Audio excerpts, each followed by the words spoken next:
I really feel on display doing that. Okay, hello everyone, welcome. Thank you for coming out here tonight.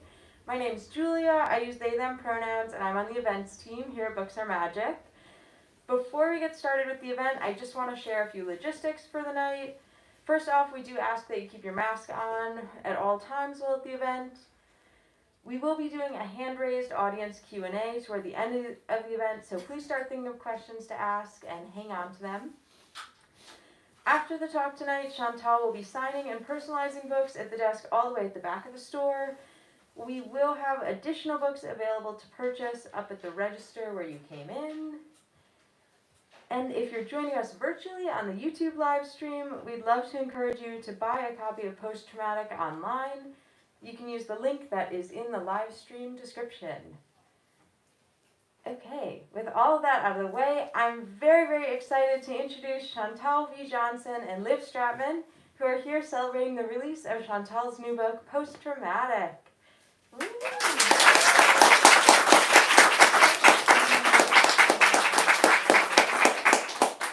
Post-traumatic follows Vivian, a state-appointed lawyer for patients on a New York City psychiatric ward, coping with childhood trauma of her own. When confronted with an unpleasant family reunion, Vivian has to decide how she wants to move forward. Chantal Johnson perfectly captures Vivian's anxieties and how it affects her relationships, and the storytelling is full of keen observations of what it means to be a woman of color, and a survivor of violence living in the city. I think this quote from author Elif Batuman perfectly captures post-traumatic, which she calls deeply original, socially important, psychologically revelatory, propulsively and idiosyncratically readable. Chantal V. Johnson is a tenant lawyer and writer, a graduate of Stanford Law School and a 2018 Center for Fiction Emerging Writers Fellow. She lives in New York City. And as mentioned, Chantal is joining conversation tonight by Liv Stratman. Liv is the author of the novel Cheat Day, published by Scribner in 2021. She writes and hosts A Reason to Live, a newsletter and podcast about mortality. A few days a week, Liv serves drinks and book recommendations at the East Village's Book Club bar. She lives in her native New York. So without any further ado, everyone please give a very warm welcome to Chantal and Liv.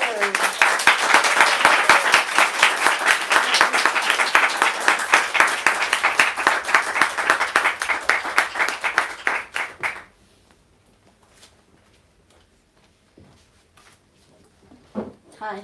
Hi. It's good to see you. Oh, I have all my it's good. stuff It's good to on be here. It's good to have taken my mask off. Yeah. Worried about the effects of my lipstick. I'll let you know, but it's great. It's great. Don't worry, I wouldn't do that like that. Chantal is going to read for us from Post Traumatic, and then we're going to talk a little bit. So, whenever you're ready. Okay, great. In the meantime, I'm just going to do my thing because I have like really bad post-nasal drip, and so it's really important that I get it all out of the way now, so none of you, like, I mean, you can all like talk about it later, I'm just going to... This is a serious book, so it's important that you all feel this is a safe space to be who you really are. Okay. Thank you so much, Liv. And thanks everyone for coming in this weather. And thank you so much to Books Are Magic and all of the staff who are working the event tonight. Thank you so much. Okay. I'm going to read very briefly from a part of the book where my character is agonizingly shopping for snacks. And it'll be about a 5 minutes and 45-second reading. Okay. There was no longer any pleasure in eating. It was merely something she did to survive. When shopping for food, as in other areas of life, it was important not to make a mistake. So Vivian took her time, picking up food products and turning them over, scanning the nutrition facts. Gluten-free popcorn contained 50 calories for every 2 cups. 1 large rice cake, 60 calories. Did she want portion control? If so, there were almonds, crackers, and cookie crisps sold in individual 100-calorie packs, or she could get a Cheerios cereal cup. How about something sweet with high water content?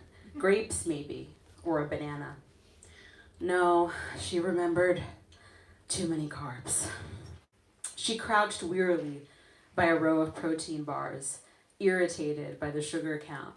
When she stood up, no closer to being able to decide, she was dizzy and nauseated, and her breathing was shallow. An affable-looking black guy shelving cat food suddenly inserted himself into her life, saying she looked like a model. Vivian smiled through malice, thinking she had an ugly face and would have to be at least 10 pounds lighter for it to be even remotely true that she looked like a model. Ha! Yeah, right, she said. You okay though, sis? I'm fine. I never seen anyone take 30 minutes to pick a snack though, he said, laughing lightheartedly. Had it been 30 minutes? Embarrassed, she quickly grabbed a bag of roasted reduced salt cashews, a low-carb, high-protein venison bar, a 20-ounce bottle of lemonade-flavored Vitamin Water Zero, and an unsweetened iced green tea containing epigallocatechin gallate, an antioxidant associated with weight loss, and got in the line, which snaked back toward the photo center and wasn't moving. There was a problem with one of the credit card machines that required managerial assistance. To her left, an obnoxious row of Thanksgiving decor. Decorative plastic gourds, fake corn stalks, paper plates covered in turkeys, fall foliage. Her throat tightened as she remembered an unanswered text from her brother, so she tried to focus on the song playing distantly over the sound system, If This Is It, by Huey Lewis and the News. There had been other times in Vivian's life when she'd reluctantly walked into a drugstore to buy toilet paper after days of not leaving the house and wiping herself carefully with paper towels. Days lost, days where it was as if her attention had been picked up by malevolent fingers and dropped somewhere she didn't want it to be. Days where she was unable to stay in the room she was in, unable to focus on the task at hand, either having dark thoughts, the darkest thoughts in the history of humankind, or replaying in minute detail certain past events that were sources of intense irritation, anger, sadness, or general pain. And then she found herself wandering through the aisles, listening to a yacht rock song, its relentless vacuity spotlighting her own. There was something about shallow, cliched lyrics combined with the sweeping sonic landscape in the sterile setting of a CVS, Duane Reade, or Rite Aid that had always moved her in a Don DeLillo way. As Vivian listened, she empathized with the singer's entreaty, vaguely recalling her own attempts to get a man to end a relationship honestly, rather than slowly fade away or gaslight her into thinking her insecurities were unfounded. Ambiguity, though central to aesthetic greatness, was horrifying in real life. When a man inflicted it upon you in a romantic context, it highlighted his cowardice and your objection. And they did it casually too, like flinging a toddler into a body of water and walking away, insisting calmly that it will swim. Huey Lewis was right, man. If loss of interest is inevitable, just get it over with and leave me already. That's what that song is about. A couple of years ago, when she'd become newly single, Vivian had been excited about using her goal-oriented mindset to find a super hot creative soulmate. Dating would be strenuous, dopaminergic. It would give her an excuse to strive and be appraised. But she soon learned that dating as a Black woman in your 30s was like running a marathon through a swamp wearing steel-toed boots. It was the topic of a dozen think pieces. Black women are the least desirable. While her white peers complained about dating app message overflow, Vivian got a trickle of lazy openers, hey, what's up? Unsolicited inductions into the monarchy, hello, my queen, and food-related adjectives describing her skin tone. And the ones she actually went out with? The cinematographer ghosted her after a solid first date. The lit professor claimed to be separated, but when she asked to go back to his place, he admitted to still living with his wife. The painter told her, after a night of passionate sex, that there was no spark. Veering away from men in the arts, she dated a tax analyst, thinking his rationality would predispose him to see her as a great catch and to treat her well. But he had a panic attack while inside her and began muttering about his ex, who had recently reappeared in his life and with whom, he said, while still inside her, he was more simpatico, quote, because she wants kids, you know? Unlike Vivian, who had cheekily announced her intention to remain child-free on their first date. Vivian inched forward in line and tried to ignore the paper turkey's beady stare. Not even the fact that she had a date the next day with Matthew, a musician she'd met online, could soothe her now. The sense of doom she felt, the sense that she would never be loved again, spread out to envelop the entire human condition, as manifested by all of the customers and employees in the store. Vivian's eyes lost focus, and she swayed back and forth to the music. Feeling a sort of staged emotion which, though exaggerated, was founded on a real bit of sadness. By the time the cashier finally rang up her purchase, she had brought tears to her own eyes again, with her maudlin thinking. That's it.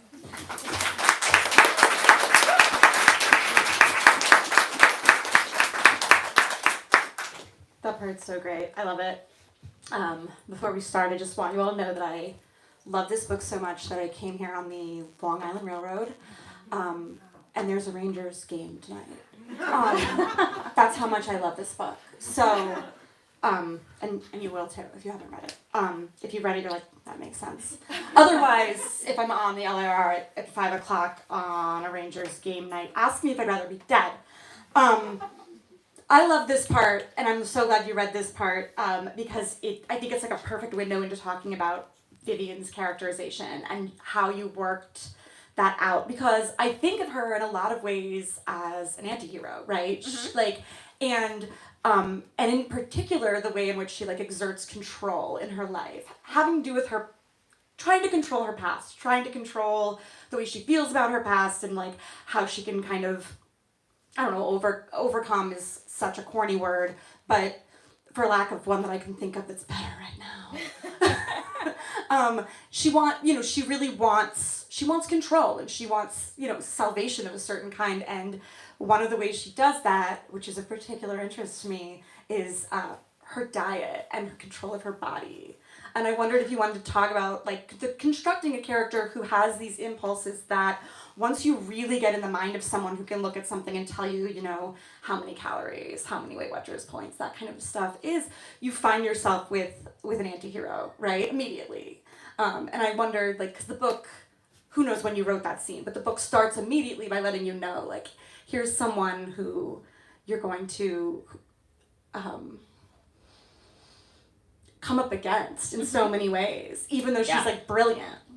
Yeah, I mean that's interesting historically too, because I feel like the calorie counting woman wasn't always an anti-hero. I mean, I feel like generationally speaking, there was a time when a certain kind of calorie counting woman was the cultural expectation of what a woman was. A woman was a calorie counter. And was strong for being able to be a calorie counter. Yeah. I'm rewatching Gilmore Girls right now, and there was an episode where Lorelai, who is this huge fiction of this tall thin woman who eats burgers all day every day,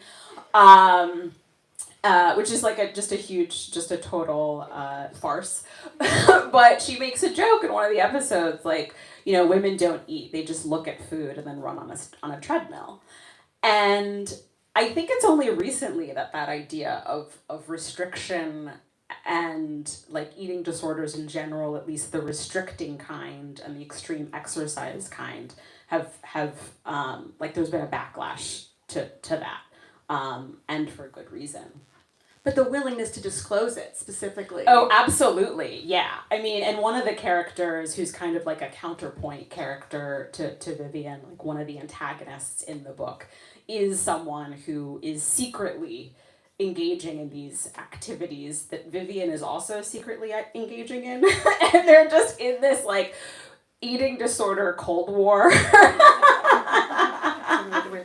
You know, and I think Vivian's like, well, at least I'm like admitting it to myself, and she becomes obsessed with getting this woman to try to like admit that she's like vomiting up her food or whatever, and that felt really, I don't know, that just felt really authentic to me about like, because so much of that stuff is contagious among people. There's a real social element to disordered eating and all of that kind of stuff. I think, you know, in the character of Vivian, in terms of like her characterization and her unlikability, I mean, you know, my personal take on unlikability is that everyone is unlikable to someone. And if you're not unlikable to anyone, I don't trust you, because what are you hiding? And people who are unlikable to no one tend to be chameleons who don't have personality. And so then, you know, I'm not really interested in, I mean, I think that could be an interesting character to write. The chameleon who has no identity, who's the person whose identity is shaped by everyone else, and everyone liked them, but but I didn't do that.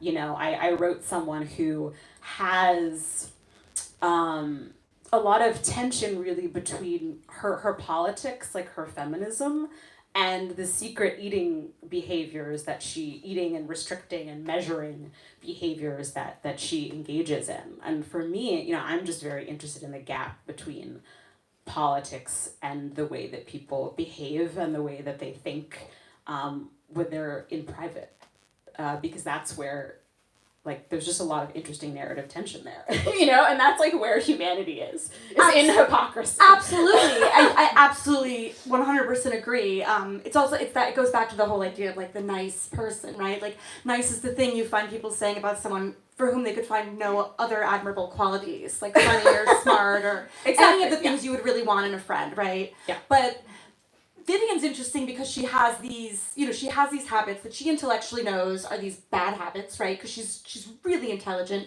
and she's an analytical person. She's always thinking about what she's doing, why she's doing it, and she's an altruist. She has an altruistic job, which I really want to talk about.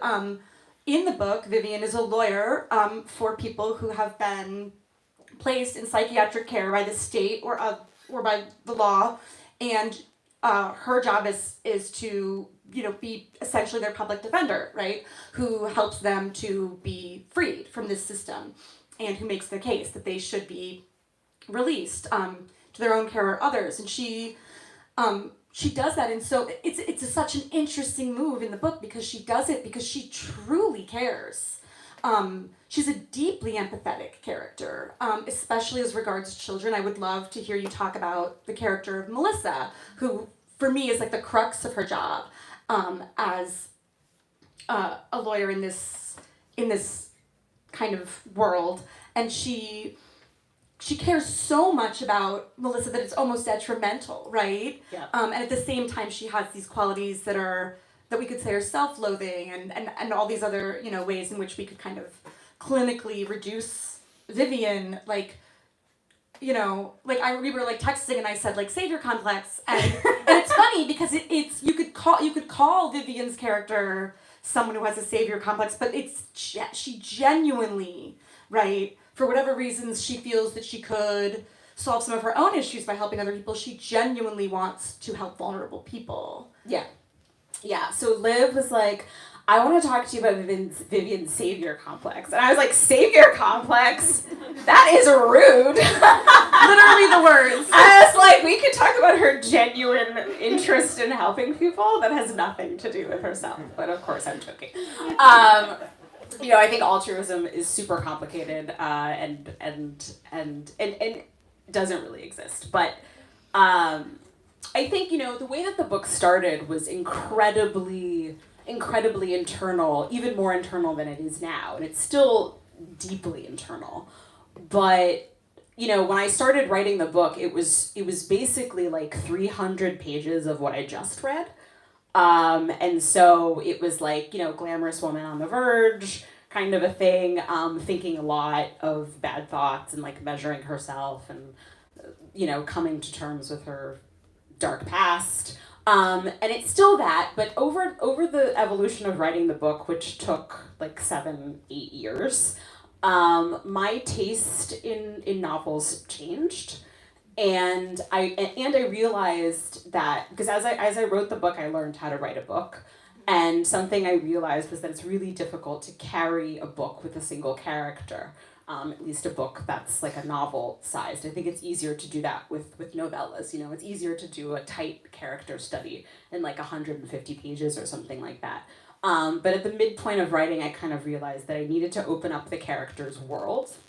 And so I wanted to kind of explore, okay, well, where does she work, and who's her family, and what are her relationships like? So the work stuff came first, because I have some experience working in a psychiatric hospital, and that's one of the reasons that I went to law school. And I had separately been writing some kind of like nonfiction about working on a psych ward, and I never did anything with that. And I started to add that to like the workout restriction story, and I was like, oh, this is actually getting better. it's getting so much better. And so then once I was in the psychiatric hospital, in terms of the book, the question was about like, well, who are these characters that she's representing, and maybe she could develop a special relationship with one of them. Because, an earlier reader said, like in an earlier draft, I was just kind of like going through from patient to patient to patient to patient to patient.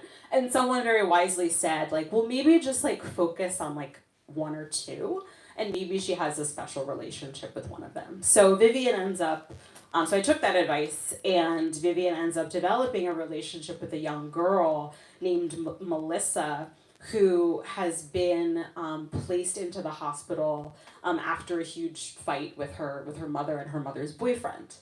And Melissa lashed out violently by destroying some of her family's property.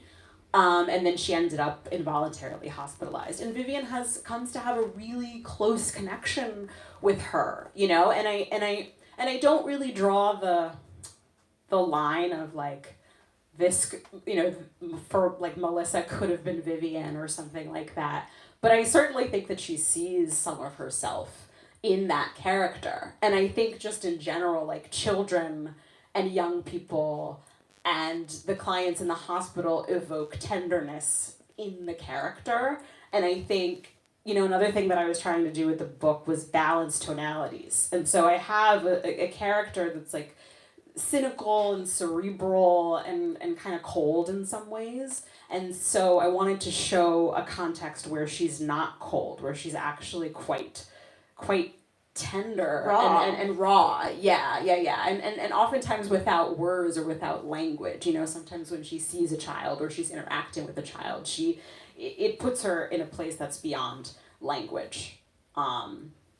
It's interesting because I know that you're a lawyer, and I was thinking, my brilliant friend, Sasha DeBevick-McKenney, who's a poet, once said, I finally understand what you do when you're a fiction writer. It's that you find something true, but then you don't stop yourself from lying the rest of the time, the whole time. And that's, that's where the confusion comes for especially writers of literary fiction, when people are like, but is it you? Which, like, no, if it was me, then it would be a totally different genre. Like, what, do I look like an idiot? Oh yeah, like I'm not into horn players. You have like that's who like the Vivian dates in the book. Yeah, like, you have good taste. I want like a drummer or like not a horn. Yeah, and you could spot a fuckboy like Matthew, who we'll get to, like from farther than Vivian can, which I want to talk about. But the other thing I want to talk about is, you were talking about the cerebral quality of the novel, and especially in the first half, I was powerfully, like viscerally reminded of reading Virginia Woolf, and loved that about it, and was like, so, and the book, I think, breaks that kind of like nod to modernism, eventually, and and the tension, ratchets up to a more contemporary, milieu. I went to graduate school. Don't worry, guys, I should be here even though I'm dressed like this. But I did think so much about, wow, this reminds me of Virginia Woolf. It also reminded me of Hunger by Knut Hamsun, because there's just this character who's wandering around this cold, angry world. And I did want to talk a little bit about like your own influences and like where, especially because you did start out writing such like a cerebral book. Yeah, I haven't read Hunger. I need to, obviously. But Virginia Woolf, I mean, I feel like she wasn't a conscious influence, but I feel like anyone who's writing like a woman thinking book is in some ways like referencing Mrs. Dalloway. Whether you read it or not, you're thinking that we're all gonna saying that we're gonna buy the flowers ourselves or whatever. Clarissa says. I think I was, I was profoundly influenced by Virginia Woolf, though. It's so interesting. But for me, the touchstone with her was The Waves. Have you read that? Yeah. And I don't know if if I can replicate that kind of reading experience for me when I was in college. It was just so profound. And I still have never, I don't think I've had that feeling again with a book of Marvel. I'm like, wow, this is what a novel can be. Like a bunch of monologues from different consciousnesses who notice different things. But that idea of a particular consciousness noticing things particularly is for me like that's what the novel does best. So I was thinking about this as a novel of consciousness, and I can't believe that actually until your question that I never thought of its relevance to Woolf, who was all about that. I mean, literally, the stream of consciousness. Right. And in my case, what I was interested in was the stream of a particularly post-traumatic consciousness. And I wanted to write about particular kinds of like a hypervigilant consciousness that I hadn't seen depicted in a book before. So what does that look like? And part of that is experiencing the sensory world with a lot of the violence almost, like especially walking through the city. If you're hyper vigilant, like the sounds, it's so loud, like the cars honking, and then now you have the bikes and the cars, and it's a lot. And then there's the men, the leering. What do you mean? Like all of the leering. And I was inspired by so many artists. I mean, Maria Bamford was a huge one for me. I was inspired by stand-up a lot in my book. Maria Bamford in particular was someone who was making jokes about like mental illness, and I just loved that. I thought that was amazing. And also like really cerebral writers like Ben Lerner, who is hugely important to me, and I think he's, he's a white man, but his version of like the highly cerebral novel is actually really intimate. Like he's deeply interested in relationships, so it's not just like the big brain. It's not just David Foster Wallace big brain. But David Foster Wallace has also been an influence on me. And actually the early scene of In Infinite Jest where what's the character, Madame Psychosis, I think, is walking through Boston. I mean, that was an early influence for me for thinking about someone walking through the city. But again, I'm taking that idea of the flaneur, the flaneuse, and just imagining her with a post-traumatic mind. And imagining her, kind of like I say in the book, like trying to think and constantly being interrupted, by men's eyes, leering eyes, by women's judgmental eyes, by the noise of the city. And so then what does that look like? It looks like a lot of interruption. It looks like a lot of digression. Yeah.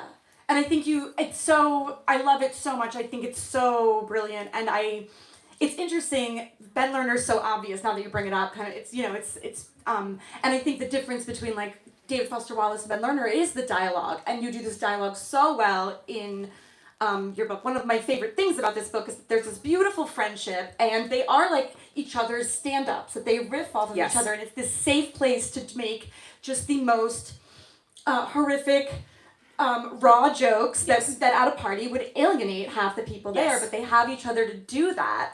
And it is very much also, it's a novel of the modern city, but it's that kind of modernist take, but it's a different walk through the city streets if you've ever been on the internet.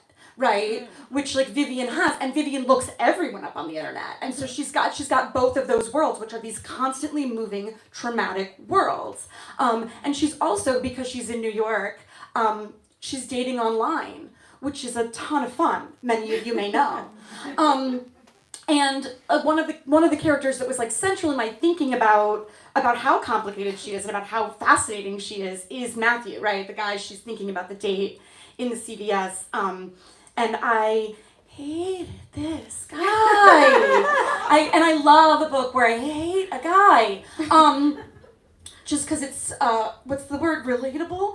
And he's, he's exactly the type of repulsive jerk who isn't good enough for you, who you would try and go out with again.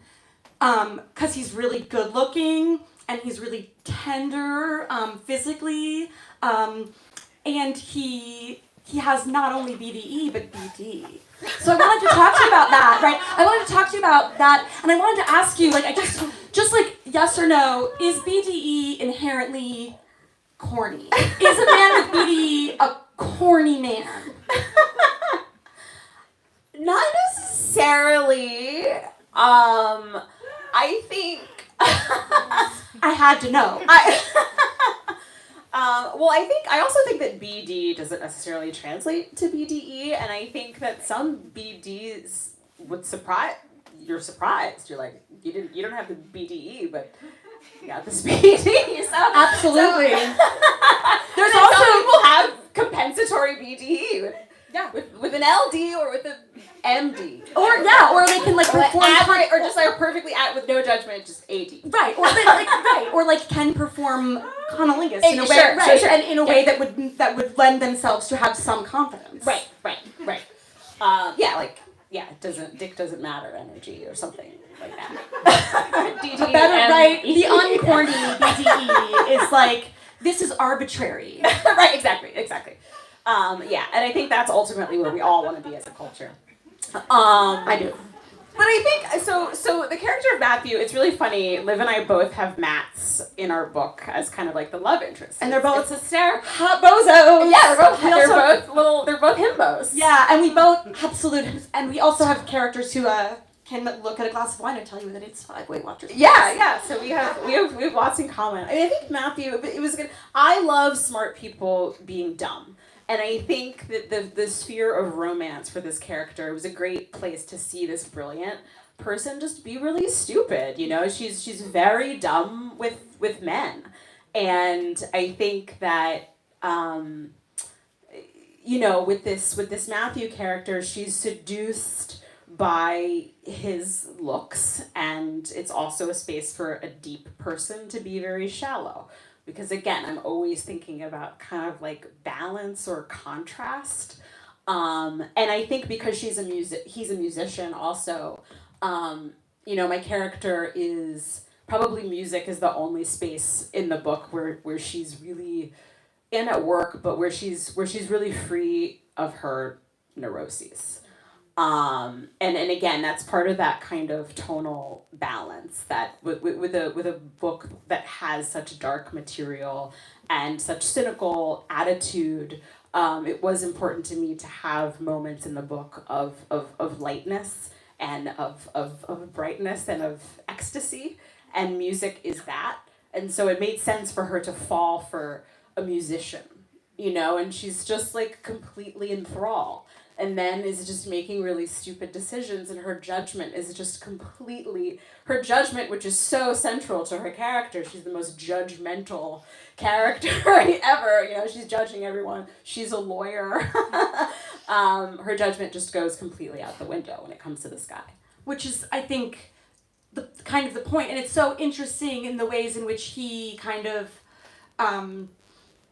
is an opportunist of his status as a musician to fetishize her, right? Oh, absolutely. And her knowledge of music is much wider than his, it turns out. Yeah, I mean, he's an idiot. That sucks.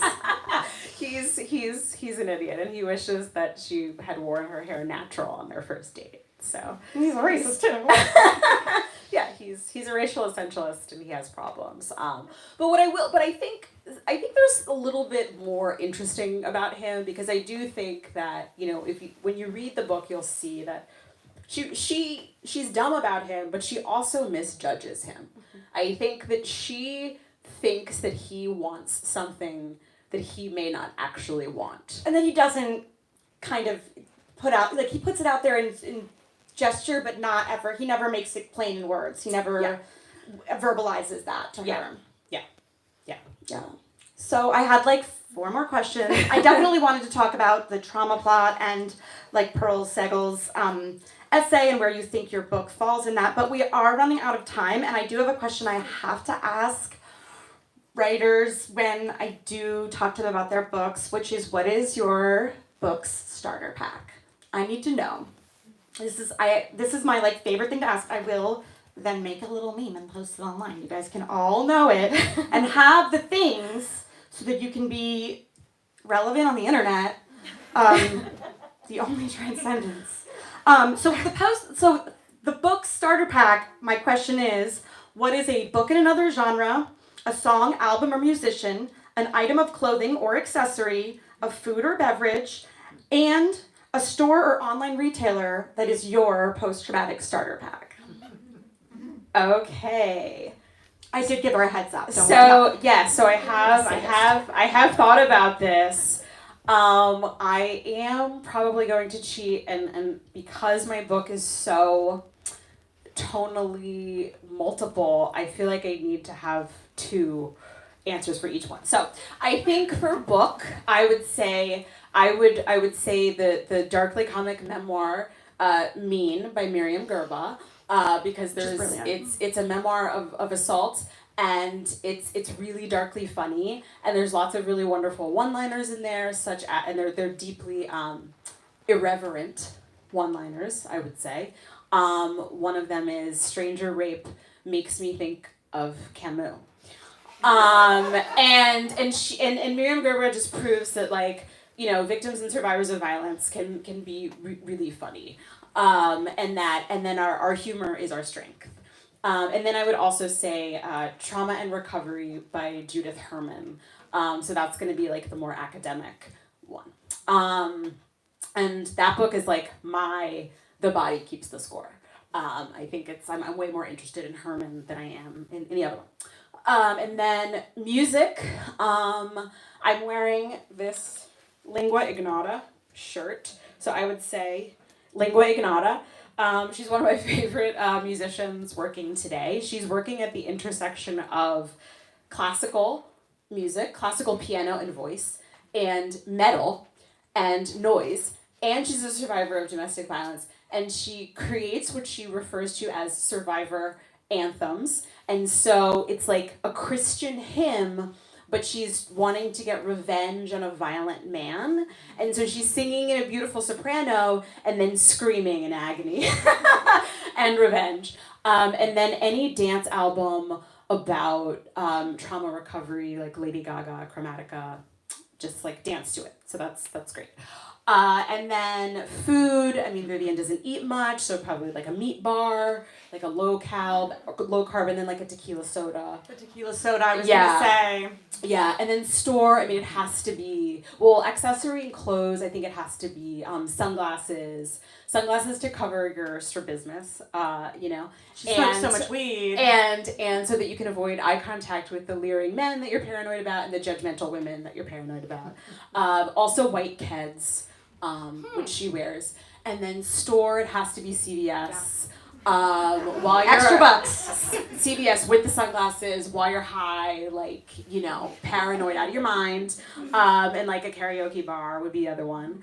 And then what was the last one? Is that it? Yeah, you did it all. Okay, I did it all. I did it all times 2. Sorry. No, it was great. It was great, and I love the music answer especially because all of those artists are out of their genre, but auteurs of the tragicomic, which this book is very much, and so that makes perfect sense to me. Yes. Because this book it's heavy, but it's deeply funny, and I laughed aloud, which I don't do. And I wouldn't say it if it wasn't true. Other people, I'm just like, your book is funny. But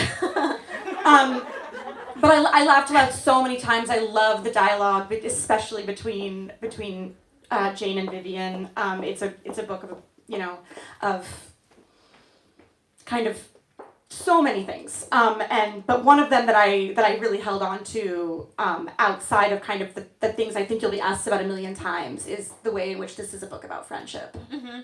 So if you want to end just saying a little bit about that, and then we're friends forever. Yes, You all heard it.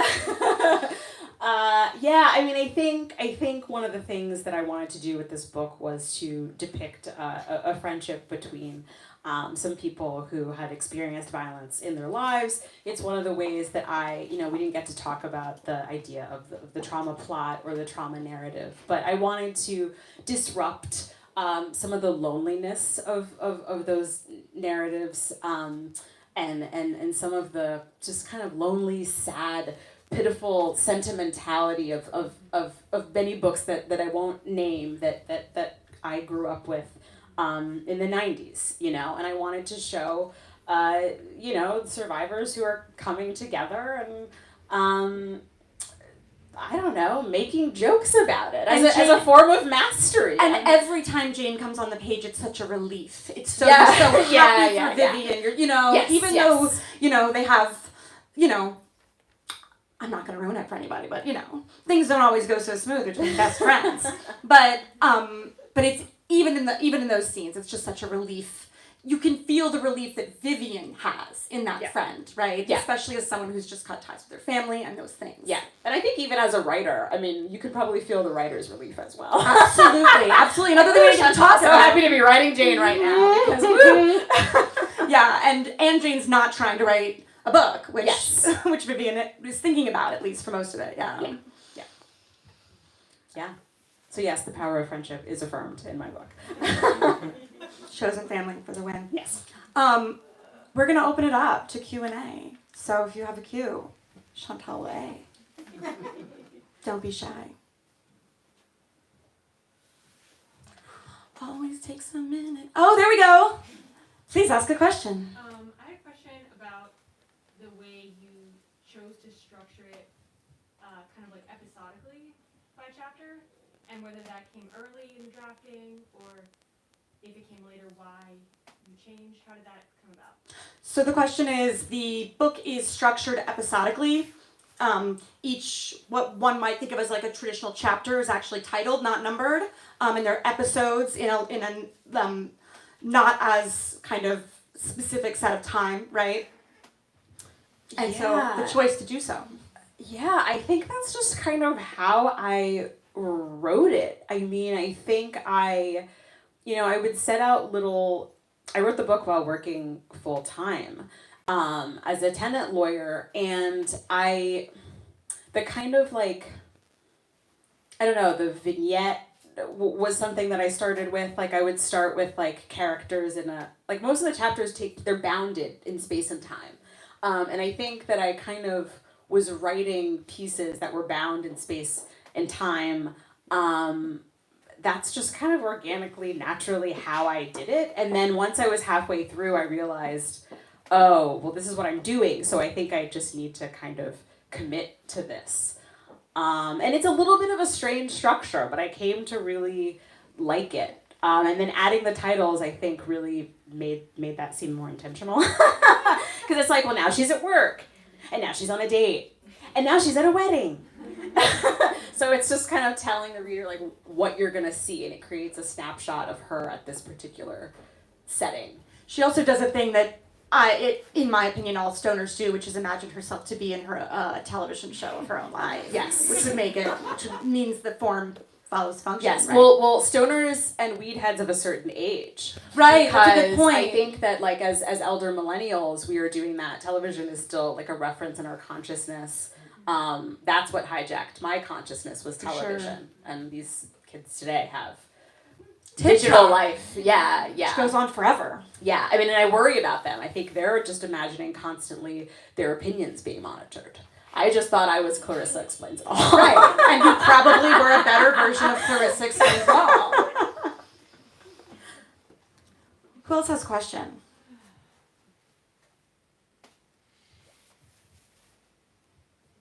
I mean, I do think we could talk about the trauma plot. Let's talk about the Since trauma plot. we- Yeah, if since- you are going to participate, 0 points today, then let's talk about that. Because I did, when that article came out, I had just read your book, and I was thinking, like, how interesting.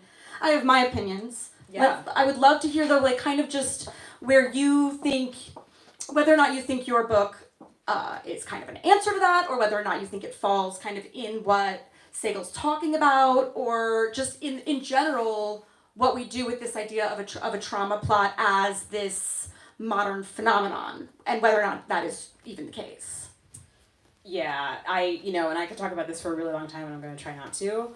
I think a few things. So, one of the things that Powell's saying in that essay is she's lamenting a few trends that she's noting in contemporary fiction and in television. One big one that she's concerned about is this idea that trauma in these narratives trumps all other identities. This idea that once there's a trauma disclosure, every aspect of a character's personality is filtered through that trauma, is kind of like diluted, and it's all meant to tie back to the trauma, so that reduces character quirk and character autonomy. And I think another thing that concerns her is this idea that these characters have false moral authority. And another thing that concerns her is this idea that these trauma scripts are just not sufficient enough to really capture things like post-traumatic growth. And my book doesn't do any of the things that she doesn't like. So I didn't really feel implicated in that essay that much, because I knew that my book was really about the idea that violence and trauma cannot extinguish personality. My characters, they're all personality. I mean, if anything, they have too much personality. If anything, the trauma really amplified the personality. And it's just, so there's no flattening. And then moral authority isn't something that my characters are really interested in. I think they're more interested in, they discuss moral issues, but it's not from a position of authority. Yeah, Vivian wants justice sometimes, because we all do, but it's not about moral authority. Yeah. I don't think she thinks of herself that way. Your book also, when I was, thinking about that, I was thinking about how your book is kind of an answer, or even antithetical to the idea of a trauma plot, because Segal's argument is so wrapped up in the idea that the trauma is kind of a lazy stand-in for characterization, for an actual plot. And that's not the case whatsoever in this book. Absolutely not. Yeah, part of what she's talking about is a craft problem of some kind of, allegedly shoddily constructed books and TV shows, none of which I've read or watched. Yeah, and she talks a lot also, I think a lot of it is with memoir. But in the fiction that she brings up, I did think, how interesting, Chantal's book, which I just read, seems like the answer, right? To the problems with the in some ways, plot. I also, when I was writing the book, I was reacting against other kinds of trauma plots and narratives that she's not even talking about, because they predate the contemporary examples that she's talking about. So I was writing against the ghost girl narrative, where it's the girl is dead, and at the beginning of the narrative you see that she's dead, and it's introduced proleptically that she's going to die, and then the reader is essentially reading to watch a child be murdered. And I wanted to write a woman who is alive. And who is going to keep living. And who's going to keep living. Yeah. Spoiler. Yeah. So that was something that I was writing against, and I also didn't want to do like the harrowing childhood thing. You know, I loved those books when I was a kid, but I wasn't writing that. I wasn't writing from the perspective of a child. So I kind of surveyed the lands of what was available to me in those kinds of tropes, and I rejected a lot of them, even as when I was a young reader. I loved those books, but as a writer and as an adult, I really wanted to do something new with the narrative, and that's the gig. I agree completely. Yeah. Any other questions before we wrap up? I've had a lot of fun, so if anyone thinks they have a fun question that could just bring down the house for the last thing, rise to the occasion. These are the moments of your life. All right, guys. Well, now we know. Well, thank you so We much. don't have any questions because you were so amazing. Oh, I mean, I talked so much that everyone's just... It's so weird that I interviewed you and you answered. That is so weird. Let's go home and think about it. This book's amazing. If you have a copy already, you should still buy one from Books Are Magic and support independent bookstores. I still work as an independent bookseller. I also got my start working here at Books Are Magic 5 years ago. I helped Mike and Emma open the store, so this one has a particularly special place in my heart. But I also, you know, books aren't that expensive. People will tell you like how expensive a book is, and then they'll go get like an $8 matcha latte. So 3 of those, you got a book. So just like buy another copy, buy 2 or 3. Support this store, support Chantal's incredible book. Tell your friends, tell your enemies. So, Oh, yeah. yeah. So, yeah.